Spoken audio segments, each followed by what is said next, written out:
সমস্ত মাদ্রাসাগুলোর মধ্যে যারা এতেকাফ বসে, ফটিয়া মাদ্রাসা বলেন, হাটহাজারি মাদ্রাসা বলেন, নানুপুর মাদ্রাসা বলেন, নাজিরহাট মাদ্রাসা বলেন, এইদিকে মুফতি মুশতাকুর নবী সাহেবের মাদ্রাসা বলেন, আরও যতগুলো বড় বড় মাদ্রাসা আছে, আপনি খবর নিয়ে দেখবেন এক একটা মসজিদের মাদ্রাসা মসজিদের মধ্যে এতেকাফে বসছে 300-র অধিক লোক, এবং এদের সম্পূর্ণ খানাফিনা মাদ্রাসা বহন করে, সম্পূর্ণ খানাফিনা মাদ্রাসা বহন করে। এবং অনেক সময় এমনও শোনা যায় ওইখানে বয়োবৃদ্ধ লোক যারা আছে এদের কাপড় চোপড়গুলো পর্যন্ত মাদ্রাসার ছাত্ররা ধুয়ে দেয়, মাদ্রাসার ছাত্ররা ধুয়ে দেয়। এদের খেদমতে তো আছে খানাফিনা পরিবেশন থেকে নিয়ে, থালা বাসন ধোয়া থেকে নিয়ে, পরিষ্কার পরিচ্ছন্ন থেকে নিয়ে মাদ্রাসার ছাত্ররা তো আছে, পাশাপাশি এদের কাপড় চোপড় ধোয়ার ক্ষেত্রেও মাদ্রাসার ছাত্ররা খেদমত করে।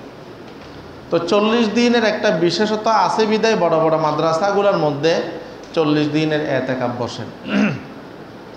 এবং ওইখানে এতেকাফ বসলে বড় বড় ওলামায়ে কেরাম যারা আছেন, মুহাক্কিক মুহাদ্দিস যারা আছেন, এদের জবান থেকে বিভিন্ন বিষয়গুলো শোনার শিখার সুযোগ হয়। তো রমজানের শেষ দশকের এতেকাফ হইল সুন্নত এতেকাফ। আর যে কোনো সময়ের জন্য, যে কয়দিনের জন্য কেউ যদি এতেকাফ বসে সেটা হইল নফল।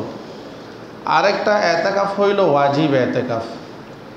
এই এতেকাফটা মান্নত করার কারণে ওয়াজিব হয়। একজন মানুষ রমজানের আগে মান্নত করলো যে আমার এই কাজটা হয়ে গেলে আমি রমজানের শেষ দশকে এতেকাফ করব। অথবা অনেক নিঃসন্তান ব্যক্তি আছে, উনি নিয়ত করলেন যে আমার একটা সন্তান হইলে আমি রমজানের শেষ দশকে এতেকাফ করব। আমি মুসিবতের মধ্যে আছি, মিথ্যা মামলার মধ্যে আছি, মিথ্যা মামলা থেকে খালাসি ফেলে আমি এতেকাফ এতদিনের নিয়ত করলাম। তো ওই ব্যক্তি যতদিনের মান্নত করবে ততদিন এতেকাফ করাটা ওই ব্যক্তির উপর ওয়াজিব, ততদিন এতেকাফ করাটা ওই ব্যক্তির উপর কি ওয়াজিব। এবং এতেকাফের জন্য সবচাইতে উত্তম স্থান হইল মসজিদে হারাম বাইতুল্লাহ, এরপরে হইল মসজিদে নববী, তারপরে হইল মসজিদে আকসা, এরপরে হইল জামে মসজিদ যেগুলো। আলহামদুলিল্লাহ নাহমাদুহু ওয়া নাস্তাঈনুহু ওয়া নাস্তাগফিরুহু ওয়া নু'মিনু বিহি ওয়া নাতাওয়াক্কালু আলাইহি ওয়া নাউযু বিল্লাহি মিন শুরুরি আনফুসিনা ওয়া মিন সাইয়্যাতি আ'মালিনা। من يهد الله فلا مضل له ومن يضلله فلا هادي له ونشهد أن لا إله إلا الله وحده لا شريك له ونشهد أن سيدنا وحبيبنا ومولانا محمدا عبده ورسوله صلى الله عليه وعلى آله وأصحابه وبارك وسلم تسليما كثيرا كثيرا.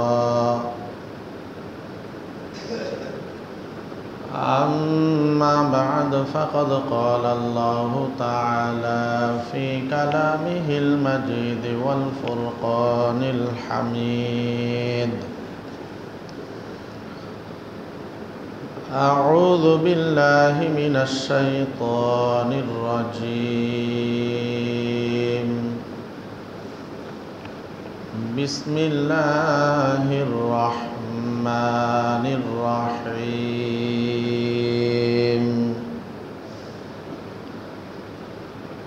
ولا تباشروهن وأنتم عاكفون في المساجد تلك حدود الله فلا تقربوها.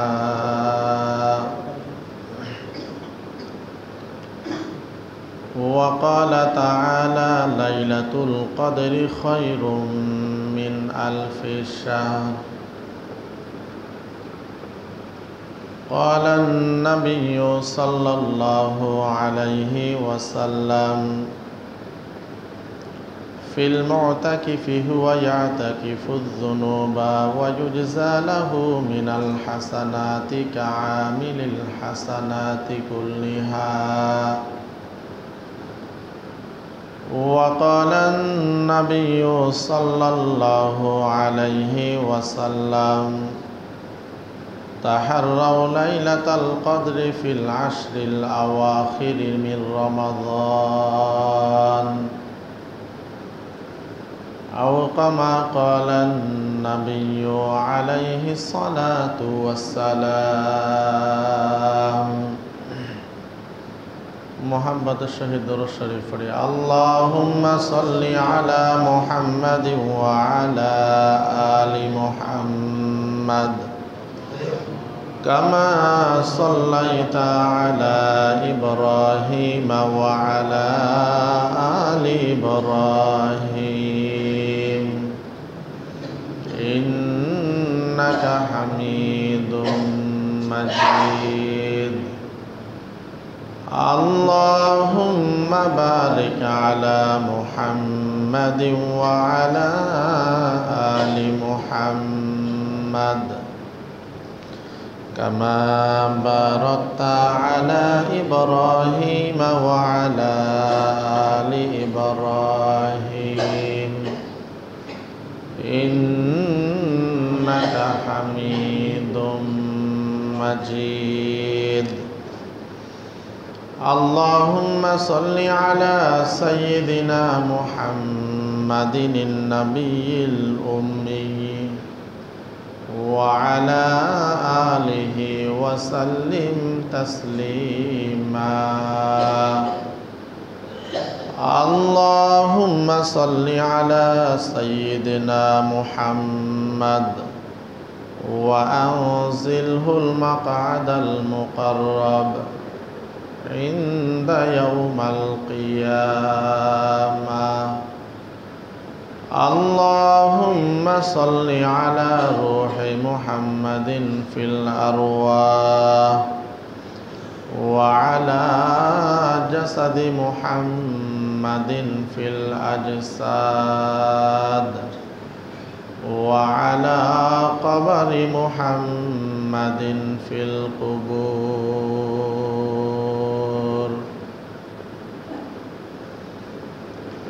আলহামদুলিল্লাহ, মহান রব্বুল আলামিনের দরবারে অসংখ্য অগণিত শুকরিয়া যে মহান রব্বুল আলামিন আমাদেরকে পবিত্র মাহে রমজানের 20তম রোজা রেখে তৃতীয়তম জুমার নামাজ পড়ার উদ্দেশ্যে মসজিদে আসার বসার, নামাজ কালাম তসবিহ তাহলিল পাঠ করার ফল দ্বীনের কিছু কথা বলা এবং শোনার মতো আল্লাহ রাব্বুল আলামিন আমাদেরকে সুযোগ করে দিয়েছেন। এই জন্যে মহান রব্বুল আলামিনের দরবারে আমরা শুকরিয়া আদায় করি, আলহামদুলিল্লাহ। লক্ষ কোটি দরুদ ও সালামের হাদিয়া তাজদার মদিনা সাইয়্যিদুল মুরসালিন ইমামুল আম্বিয়া খাতামান নবিয়্যিন রাহমাতুল লিল আলামিন শাফিউল মুজনবিন সাহেবে কাউসার জনাবে মুহাম্মদুর রাসূলুল্লাহ সাল্লাল্লাহু আলাইহি ওয়াসাল্লামের উপর। পবিত্র রমজানুল মুবারক মাস আমাদের থেকে অতিবাহিত হয়ে যাইতেছে। আমরা রমজানের প্রথম জুমাতে নবীজি সাল্লাল্লাহু আলাইহি ওয়াসাল্লামের একটা হাদিস শরীফ তেলাওয়াত করছিলাম। যে হাদিসের মধ্যে নবীজি সাল্লাল্লাহু আলাইহি ওয়াসাল্লাম মিম্বর ওঠার সময় 3 বার আমিন বলছিলেন।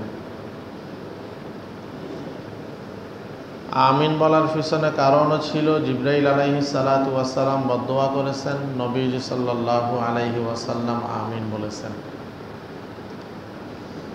তন্মধ্য হতে 1 নম্বর ছিল ওই সমস্ত মানুষ ধ্বংস হোক যারা পবিত্র রমজানের মতো ফজিলতপূর্ণ মাস হওয়ার পরেও নিজেদের গুনাহগুলা ক্ষমা করাইতে পারে না। তো বোঝা গেল রমজান মাস ফজিলতপূর্ণ মাস। এই ফজিলতপূর্ণ মাসে আমরা যদি আমাদের গুনাহগুলা যদি আল্লাহ রাব্বুল আলামিন থেকে যদি ক্ষমা করাইতে না পারি, আমরা 1 নম্বর বদদোয়ার মধ্যে অন্তর্ভুক্ত হয়ে যাব। আল্লাহ তাআলা আমাদের সবাইকে হেফাজত করুক, আমিন। 2 নম্বরের আমিনের কারণ ছিল, জিবরাইল আলাইহিস সালাতু ওয়াস সালাম বলেছিলেন, ইয়া রাসূলুল্লাহ, আপনার ওই সমস্ত উম্মত ধ্বংস হোক যারা আপনি মুহাম্মদুর রাসূলুল্লাহ সাল্লাল্লাহু আলাইহি ওয়াসাল্লামের নাম শোনার পরে আপনার উপর দরুদ শরীফ পাঠ করেন। তো দরুদ শরীফের আমল এটা গুরুত্বপূর্ণ একটা আমল, যে দরুদের মাধ্যমে নবীজি সাল্লাল্লাহু আলাইহি ওয়াসাল্লামের শাফাআত নসিব হয়, যে দরুদের আমলের মাধ্যমে জান্নাতের মধ্যে নবীজি সাল্লাল্লাহু আলাইহি ওয়াসাল্লামের নিকটতম ব্যক্তি হওয়া যায়, যে দরুদের মাধ্যমে আল্লাহ রাব্বুল আলামিনের পক্ষ থেকে রহমত নাজিল হয়, যেই দরুদের মাধ্যমে ফেরেশতারা দরুদ পাঠকারীর জন্য আল্লাহ রাব্বুল আলামিনের দরবারে গুনাহ মাপ চায়। এই দরুদের আমলটা কোনো সহজ কোনো আমল নয়, ছোট কোনো আমল নয়, বরং গুরুত্বপূর্ণ একটা আমল। তো এই জন্য আমরা নবীজি সাল্লাল্লাহু আলাইহি ওয়াসাল্লামের উপর বেশি বেশি দরুদ শরীফ পাঠ করি। চলতে ফিরতে উঠতে বসতে সদা সর্বদা আমরা চেষ্টা করব নবীজি সাল্লাল্লাহু আলাইহি ওয়াসাল্লামের উপর যেন আমরা দরুদ শরীফ পাঠ করতে পারি। হাদিসের মধ্যে নবীজি সাল্লাল্লাহু আলাইহি ওয়াসাল্লাম বলেন, কোনো ব্যক্তি যদি আমি মুহাম্মদুর রাসূলুল্লাহ, সকলে বলি সাল্লাল্লাহু আলাইহি ওয়াসাল্লাম, নবীজি বলেন, কোনো ব্যক্তি যদি আমি নবীজি সাল্লাল্লাহু আলাইহি ওয়াসাল্লামের উপর দরুদ শরীফ পাঠ করে একবার, তো আল্লাহ রাব্বুল আলামিন ওই ব্যক্তির উপর 10টা রহমত নাজিল করেন। সুবহানাল্লাহ। কোনো ব্যক্তি যদি মুহাম্মদুর রাসূলুল্লাহ সাল্লাল্লাহু আলাইহি ওয়াসাল্লামের উপর একবার দরুদ শরীফ পাঠ করে, আল্লাহ রাব্বুল আলামিন ওই ব্যক্তির 10টা গুনাহ মাফ করে দেন। কোনো ব্যক্তি যদি একবার মুহাম্মদুর রাসূলুল্লাহ সাল্লাল্লাহু আলাইহি ওয়াসাল্লামের উপর দরুদ শরীফ পাঠ করে, আল্লাহ রাব্বুল আলামিন ওই ব্যক্তির 10টা মর্যাদা বৃদ্ধি করে দেয়। এইভাবে দরুদের অনেক ফজিলত আছে, এবং যখনই আমরা নবীজি সাল্লাল্লাহু আলাইহি ওয়াসাল্লামের নাম শুনব, তখনই আমরা এতটুকুই বলবো, সাল্লাল্লাহু আলাইহি ওয়াসাল্লাম, সাল্লাল্লাহু আলাইহি ওয়াসাল্লাম, এতটুকু বলবো অন্তত। কারণ নবীজি সাল্লাল্লাহু আলাইহি ওয়াসাল্লাম বলেন,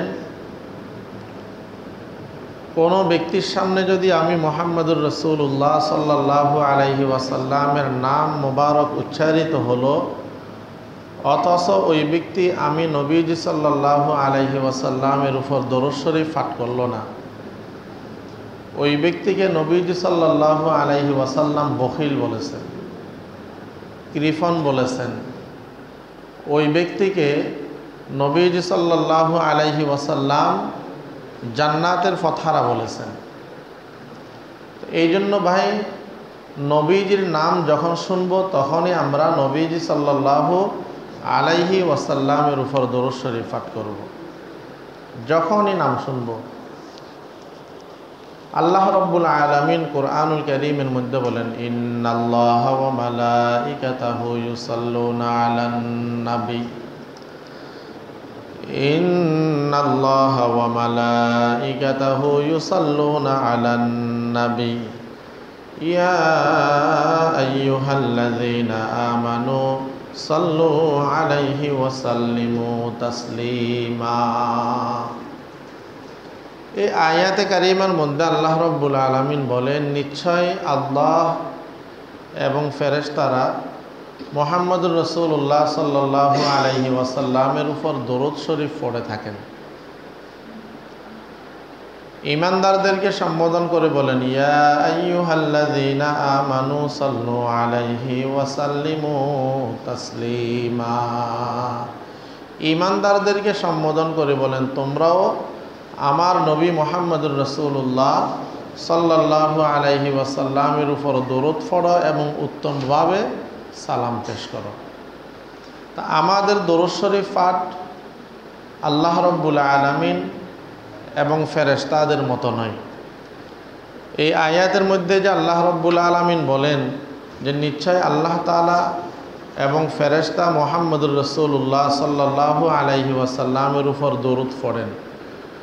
তো আল্লাহ রাব্বুল আলামিন দরুদ পড়ার অর্থ হইল আল্লাহ রাব্বুল আলামিন মুহাম্মদুর রাসূলুল্লাহ সাল্লাল্লাহু আলাইহি ওয়াসাল্লামের উপর রহমত নাযিল করেন, মর্যাদা বৃদ্ধি করেন।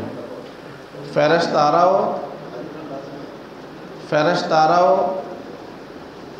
দরুদ পড়ার অর্থ হলো যে ফেরেশতারাও নবীজি সাল্লাল্লাহু আলাইহি ওয়াসাল্লামের মর্যাদা বৃদ্ধির জন্য আল্লাহ রাব্বুল আলামিনের কাছে দোয়া করে। এই জন্য দরুদের অনেক ফজিলত আছে। আমরা বেশি বেশি নবীজি সাল্লাল্লাহু আলাইহি ওয়াসাল্লামের উপর দরুদ শরীফ পাঠ করব। হাদিসের মধ্যে নবীজি সাল্লাল্লাহু আলাইহি ওয়াসাল্লাম বলেন, ওই ব্যক্তির জন্য ফেরেশতারা আল্লাহ রাব্বুল আলামিনের কাছে দোয়া করে, ততক্ষণ পর্যন্ত দোয়া করে যতক্ষণ পর্যন্ত ব্যক্তি মুহাম্মদুর রাসূলুল্লাহ সাল্লাল্লাহু আলাইহি ওয়াসাল্লামের উপর দরুদ শরীফ পাঠ করে।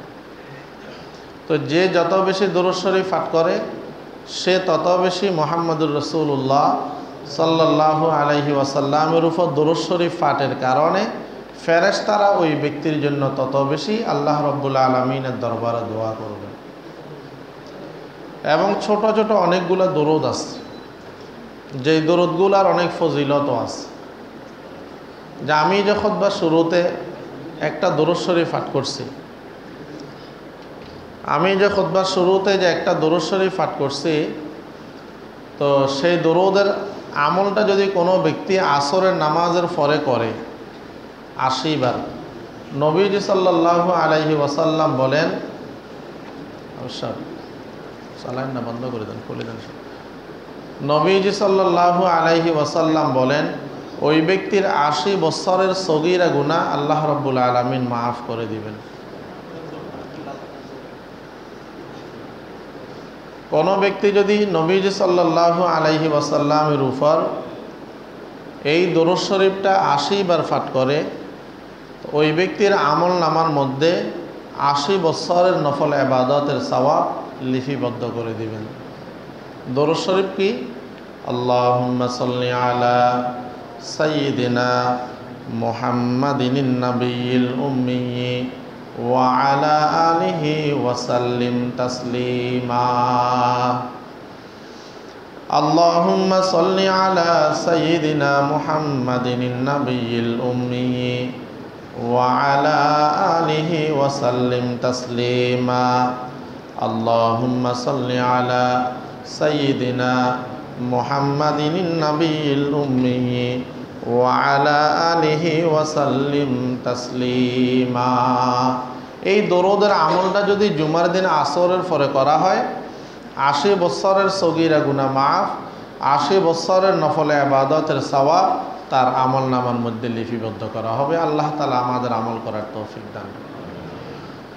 আর একটা দরুদ শরীফ আছে, নবীজি সাল্লাল্লাহু আলাইহি ওয়াসাল্লাম বলেন, এই দরুদের আমলটা যদি কোনো ব্যক্তি করে, ওই ব্যক্তির জন্য সুপারিশ করা নবীজি সাল্লাল্লাহু আলাইহি ওয়াসাল্লামের উপর ওয়াজিব হয়ে যায়।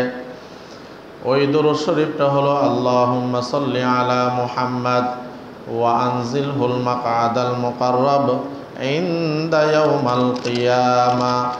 আল্লাহুম্মা সাল্লি আলা মুহাম্মাদ ওয়ানজিলহুল মাকআদাল মুকাররাব ইনদাকা ইয়াউমাল কিয়ামা।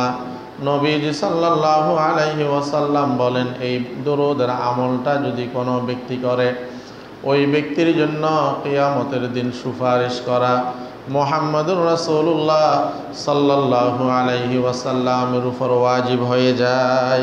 এইভাবে দরুদ পাঠের অনেক আমল আছে, অনেক ফজিলত আছে। আমরা ইনশাআল্লাহ আমল করব। তা আমার আলোচ্য বিষয় আসলে দরুদের ফজিলত ছিল না, আমার আলোচ্য বিষয় ছিল এতেকাফ সম্পর্কে। তো প্রসঙ্গ আসছে, এই জন্য সংক্ষিপ্ত সময়ে দরুদের কিছু আমল বললাম। আল্লাহ তাআলা আমল করার তৌফিক দান করুন। আজ হইল 20 রমজান। রমজান মাসের মধ্যে গুরুত্বপূর্ণ একটা আমলের নাম হইল এতেকাফ। গুরুত্বপূর্ণ আমলের নাম হইল এতেকাফ। নিজেকে দুনিয়ার সব জামিলা থেকে মুক্ত করে আল্লাহর ঘরের মধ্যে অবস্থান করা, এটার নাম হইল এতেকাফ। এটার নাম হইল কি? এতেকাফ। এতেকাফ শব্দের অর্থ হইল অবস্থান করা, অভিমুখী হওয়া, নিবেদিত হওয়া। আর পরিভাষার মধ্যে এতেকাফ বলে আল্লাহ রাব্বুল আলামিনের ইবাদতের উদ্দেশ্যে দুনিয়ার ব্যস্ততা বাদ দিয়ে এমন মসজিদে অবস্থান করা যেখানে জামাতে 5 ওয়াক্ত নামাজ আদায় হয়, যেখানে 5 ওয়াক্ত নামাজ জামাতের সহিত আদায় করা হয়। এতেকাফ কখন আসবে? এতেকাফ কত প্রকার? এতেকাফের প্রকার হইল 3টা। প্রথম হইল সুন্নত। প্রথম এতেকাফ হলো সুন্নত, যেটা রমজানের 20তম দিনে সূর্য ডুবার আগ থেকে নিয়ে শাওয়ালের চাঁদ দেখা যাওয়া পর্যন্ত অবস্থান করা, এটা হইল সুন্নত। এবং এটার মাসালা হলো সুন্নতে মুআক্কাদা আলাল কিফায়া, মানে সমাজের মধ্য থেকে কিছু সংখ্যক লোক যদি আদায় করে দেয়, সকলের পক্ষ থেকে সুন্নতে মুআক্কাদা আলাল কিফায়ার দায়িত্বটা আদায় হয়ে যাবে। যদি একজনও যদি আদায় না করে, একজনও যদি এতেকাফ না বসে, তো ওই মসজিদের অধীনে যতগুলা লোক আছে সমস্ত লোক সুন্নতে মুআক্কাদা আলাল কিফায়া তরক করার কারণে, ছেড়ে দেওয়ার কারণে সকলেই গুনাহগার হবে।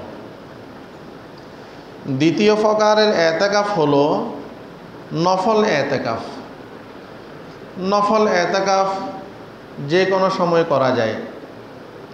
আমি মসজিদে প্রবেশ করতেছি, যতক্ষণ মসজিদে থাকবো এতেকাফের নিয়ত করলাম, এটা নফল এতেকাফ, সওয়াবের কাজ। অথবা রমজান মাসের মধ্যে শেষ দশকের যে কোনো দিনগুলোর মধ্যে আমি মসজিদের মধ্যে এতেকাফের নিয়তে থাকলাম, এটা হইল কি? নফল এতেকাফ। কিন্তু আমরা একসময় ছোট অবস্থায় দেখছি, আমাদের আশেপাশে বা বিভিন্ন মসজিদে খবর শুনতাম যে মসজিদে 20 রমজানের সূর্য ডুবার আগে লোকজন এতেকাফ বসে নাই, 27তম রজনীতে, যেটাকে আমরা 27 বলি, ওই দিনে 3 দিনের জন্য এতেকাফ যায়। এবং অনেকের ধারণা ছিল এই 3 দিন যদি কেউ এতেকাফ করে তাহলে ওই 10 দিনের এতেকাফের যে দায়িত্ব ছিল সেটা আদায় হয়ে যাবে, এমনটা অনেকের ধারণা ছিল। কিন্তু এই ধারণাটা ছিল ভুল। সুন্নত এতেকাফ হইল রমজানের শেষ দশকে, আর নফল এতেকাফ যে কোনো সময় যে কয়দিনের জন্য মন চায় বসা যাবে, কোনো সমস্যা নাই। যেমন বিভিন্ন বড় বড় মাদ্রাসাগুলোর মধ্যে আপনার 40 দিনের জন্য এতেকাফ বসছে, যেহেতু 40-এর একটা ফজিলত আছে। হাদিসের মধ্যে নবীজি সাল্লাল্লাহু আলাইহি ওয়াসাল্লাম বলেন, কোনো ব্যক্তি যদি 40 দিন প্রথম তকবীরের সহিত, তকবীরে উলার সহিত কোনো ব্যক্তি যদি নামাজ পড়ে, ওই ব্যক্তির আর জীবনে নামাজ ছুটবে না। এবং আমাদের যে একজন বাচ্চা মায়ের পেটে যখন আসে, তো 40 দিন পর তার একটা শরীরের গঠন কি হয়? পরিবর্তন হয়। তো এই জন্য 40-এর একটা বিশেষত্ব আছে। এই কারণে বড় বড় অনেকগুলো মাদ্রাসার মধ্যে রমজানের 10 দিন আগ থেকে ওনারা 40 দিনের জন্য এতেকাফ বসছে। এবং এই সমস্ত মাদ্রাসাগুলোর মধ্যে যারা এতেকাফ বসে, ফটিয়া মাদ্রাসা বলেন, হাটহাজারী মাদ্রাসা বলেন, নানুপুর মাদ্রাসা বলেন, নাজিরহাট মাদ্রাসা বলেন, এইদিকে মুফতি মুশতাকুর নবী সাহেবের মাদ্রাসা বলেন, আরও যতগুলো বড় বড় মাদ্রাসা আছে, আপনি খবর নিয়ে দেখবেন এক একটা মসজিদের মসজিদের মধ্যে এতেকাফে বসছে 300-র অধিক লোক।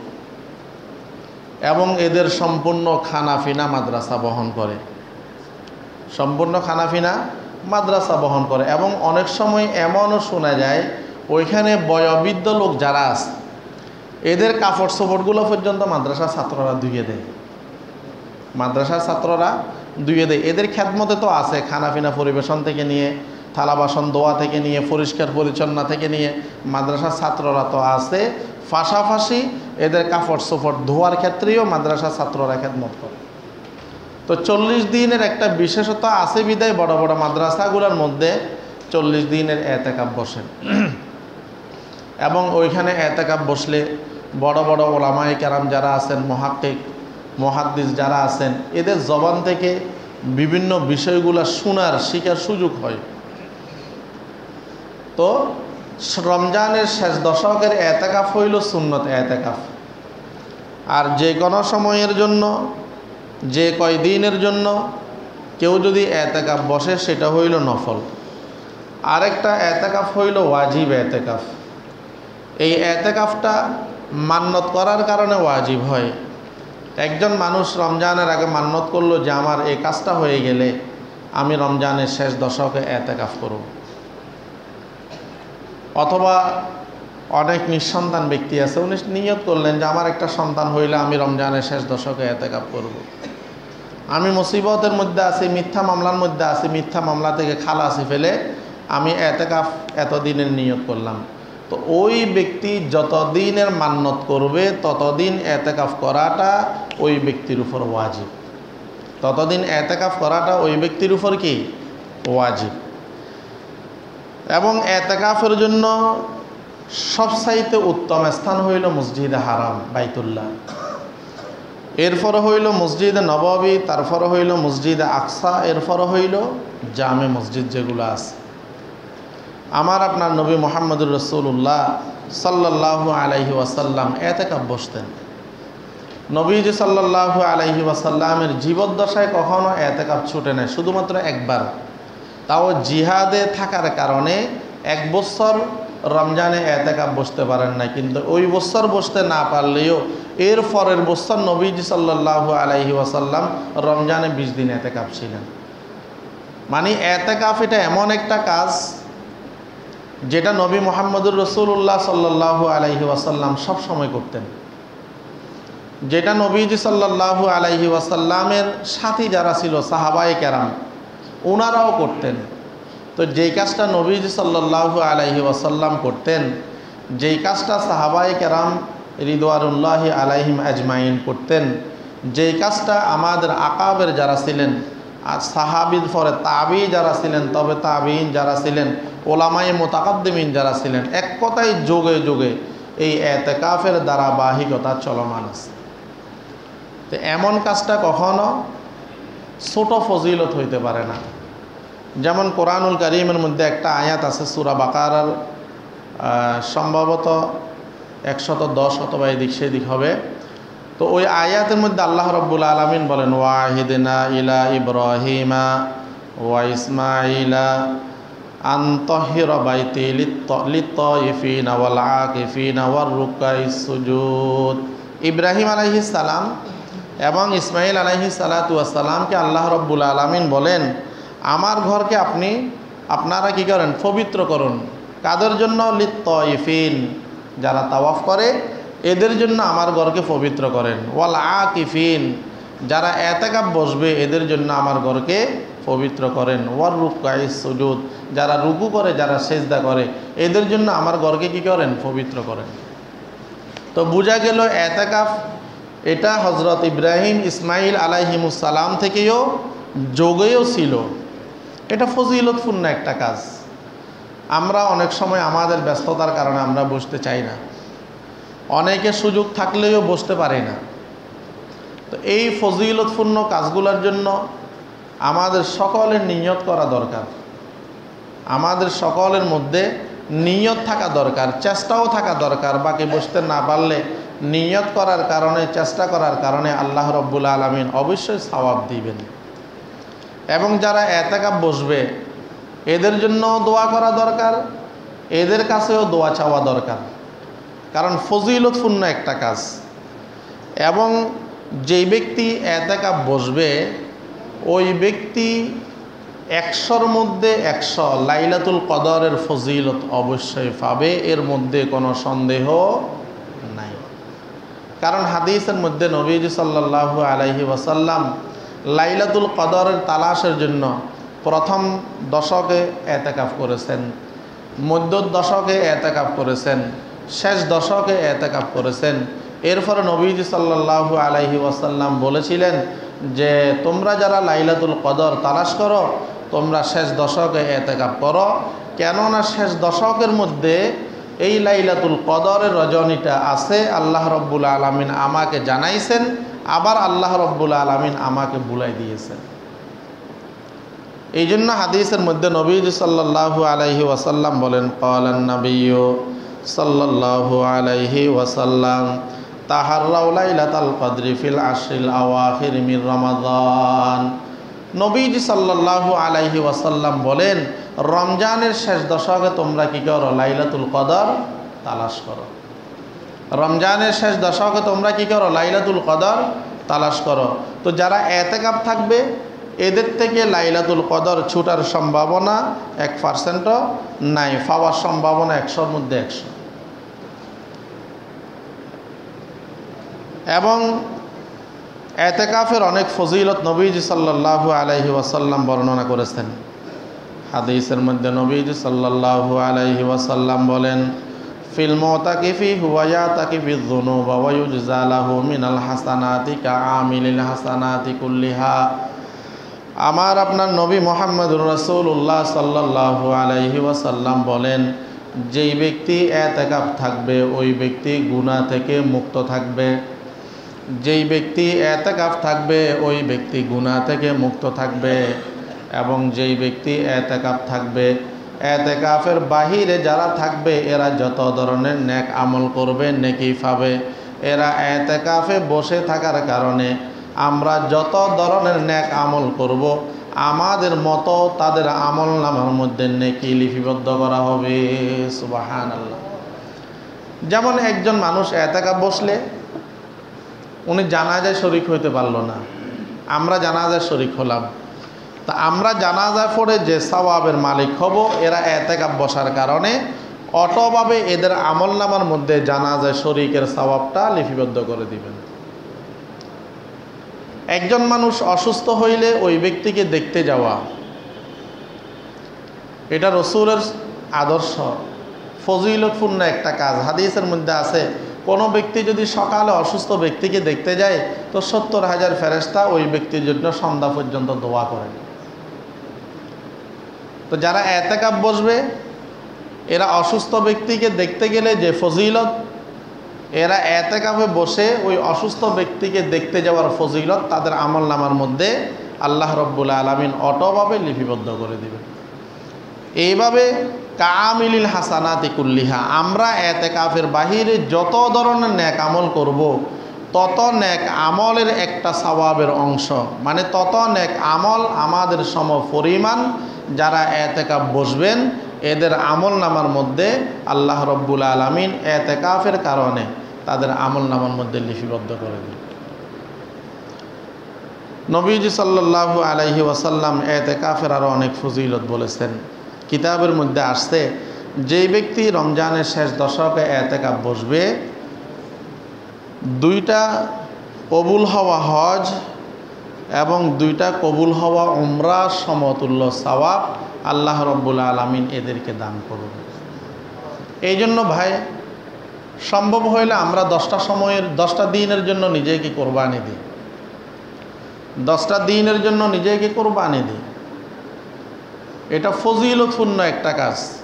আলহামদুলিল্লাহ, আল্লাহ তাআলা অনেকবার সুযোগ করে দিয়েছেন। তা আমরা হয়তো এখন আমাদের ব্যস্ততা বেশি বুঝতে পারে না, কিন্তু বসা দরকার, বসা দরকার। ফজিলতপূর্ণ একটা কাজ, বসা দরকার। আল্লাহ তাআলা আমাদের সবাইকে তৌফিক দান করুক। এতেকাফ সম্পর্কে কিছু মাসালা আমরা খেয়াল করি। অনেক সময় দেখা যায় এক এলাকার মানুষ অন্য এলাকায় এতেকাফ করার জন্য যায়। এই ক্ষেত্রে এক এলাকার মানুষ অন্য এলাকায় যদি এতেকাফ বসে, এতেকাফ আদায় হবে, কোনো সমস্যা নাই। তবে উত্তম হইল যেমন আমাদের ধরেন এই মসজিদের মধ্যে একজন লোক এতেকাফ বসলো না আমাদের এলাকার, কিন্তু আমাদের পাশের এলাকা থেকে একজন এসে এই মসজিদের মধ্যে এতেকাফ বসলো। তো ওই ব্যক্তি স্বইচ্ছায় এতেকাফ বসার কারণে আমাদের পক্ষ থেকে দায়িত্বটা যদিও আদায় হয়ে যায় কিন্তু উত্তম হইল আমাদের এলাকার লোক এতেকাফের জন্য বসে। উত্তম হইল কোনটা? নিজেদের এলাকার লোক নিজেদের মসজিদে এতেকাফ বসা। অনেক জায়গার মধ্যে আছে আল্লাহ তাআলা হয়তো ওনাদেরকে টাকা পয়সা দিছে, এলাকার মানুষজনও ব্যস্ত, তো একজন গরিব দুইজন গরিব লোককে টার্গেট করলো যে তোমরা 10 দিন মাঠের মধ্যে কাজ করলে যে টাকা পাইতা এই টাকা আমরা সামাজিকভাবে তোমাদেরকে দেব, তোমরা এতেকাফ বস। তোরাও চিন্তা করলো মাঠের মধ্যে কাজ করলে দৈনিক 300 টাকা করে হইলে 10 দিনে 9,000 টাকা পাইলাম। তো মসজিদ কমিটি যদি আমাদেরকে 10,000 টাকা আরও এই দিক সেই দিক থেকে হাদিয়া দিয়ে মিলাই যদি কিছু পাই, তাহলে মাঠের কাজ করার চাইতে ঘরের মধ্যে বসে বসে আল্লাহ আল্লাহ করা তো আমাদের জন্য উত্তম। তো অনেক জায়গার মধ্যে টাকার বিনিময়ে এলাকার লোকজন না বসে এই ধরনের গরিব লোকদেরকে টাকার বিনিময়ে মসজিদে এতেকাফ বসায়। এই ক্ষেত্রে শরীয়তের মাসআলা হলো এই ধরনের কাজ যারা করবে এই কাজের মাধ্যমে এলাকার মানুষের পক্ষ থেকে যে সুন্নত মুআক্কাদা আলাল কিফায়ার দায়িত্ব আছে এই দায়িত্ব আদায় হবে না। এ দায়িত্ব আদায় কি হবে না। তো যে সমস্ত জায়গার মধ্যে করতেছে ওনারা করতেছে করুক, যিনি বসছেন ওনার আর্থিকও ফায়দা হইল, ফ্যাটেরও ফায়দা হইল, সব দিকে ফায়দা হইল, কিন্তু সমাজের লোকগুলোর উপরে দায়িত্বটা রয়ে গেল। এটা যদি টাকার বিনিময়ে কোনো ব্যক্তিকে বসায়, টাকার বিনিময়ে কোনো ব্যক্তিকে বসায় এবং এলাকার মধ্যে একাধিক মসজিদ যদি থাকে তো প্রত্যেকটা মসজিদের মধ্যে এতেকাফ বসাটা হইল উত্তম। বিশেষ করে জুমা মসজিদ, হয়তো এলাকার মধ্যে জুমা মসজিদ আছে 2টা, পাঞ্জাগানা মসজিদও আছে। তো এই ক্ষেত্রে জুমা মসজিদেও এতেকাফ বসা যাবে, পাঞ্জাগানা মসজিদের মধ্যেও এতেকাফ বসা যাবে। তবে উত্তম হইল জুমা মসজিদে এতেকাফ বসা। উত্তম হইল জুমা মসজিদে কি করা? এতেকাফ বসা। কেউ যদি পাঞ্জাগানা মসজিদে এতেকাফ বসে তো ওই ব্যক্তির জন্য জুমার দরকার আছে, জুমা পড়তে হবে।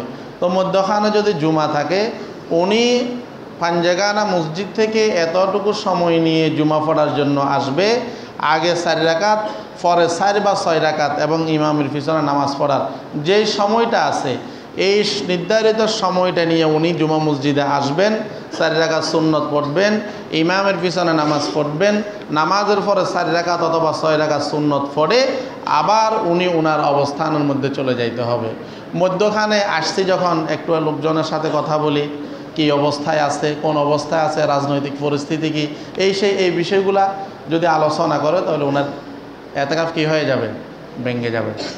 এবং যারা এতেকাফ বসবে ওনারা মসজিদের মধ্যে পত্রিকা পড়া, মোবাইলের মাধ্যমে খবর শোনা এটা ওনাদের জন্য জায়েজ।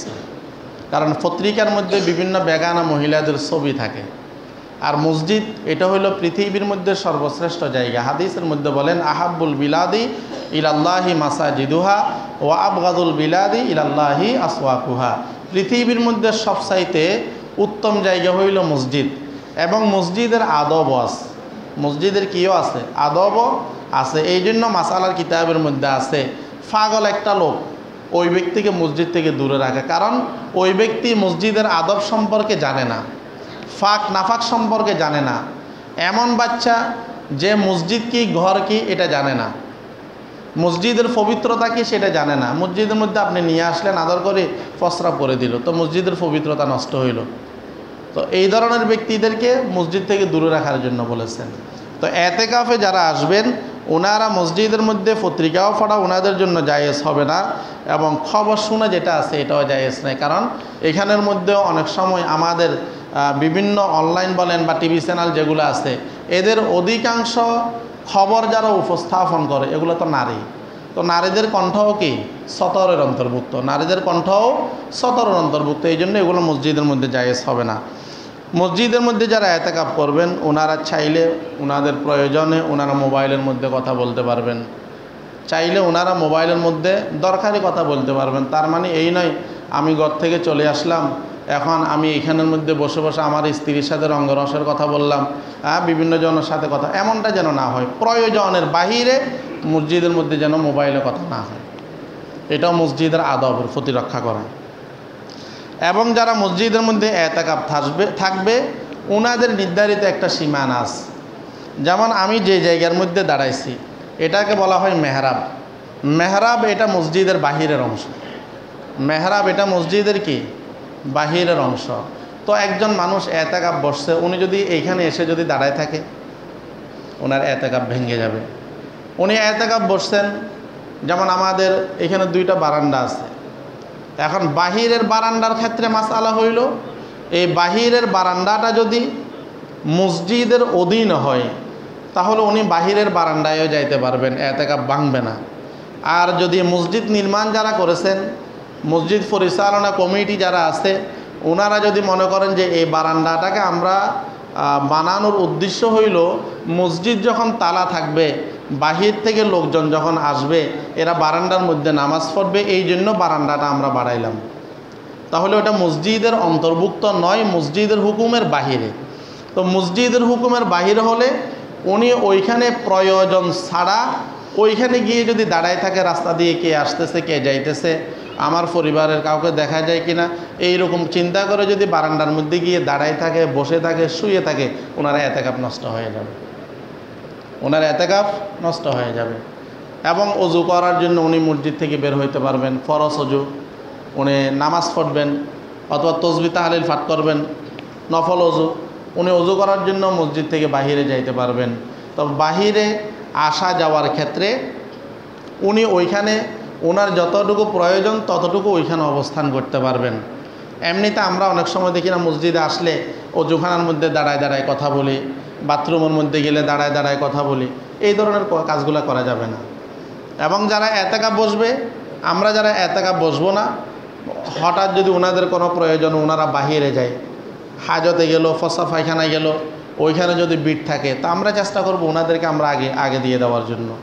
অজুখানার মধ্যেও আমরা চেষ্টা করব ওনাদেরকে আগে দিয়ে দেওয়ার জন্য। তবে ওনাদের জন্য উত্তম হলো ওনারা আজানের আগে, যখন মানুষের ভিড় কম থাকে বা লোকজন আসার আগে ওনারা ওনাদের হাজতটা সেরে যদি চলে আসে, অজুটা সেরে যদি চলে আসে, এটা ওনাদের জন্য উত্তম পন্থা, এটা ওনাদের জন্য উত্তম পন্থা। এবং মসজিদের মধ্যে যারা এতেকাফ বসবে, আমরা এতেকাফ যারা বসবো আমাদের মেজাজকেও আমরা ঠান্ডা রাখবো।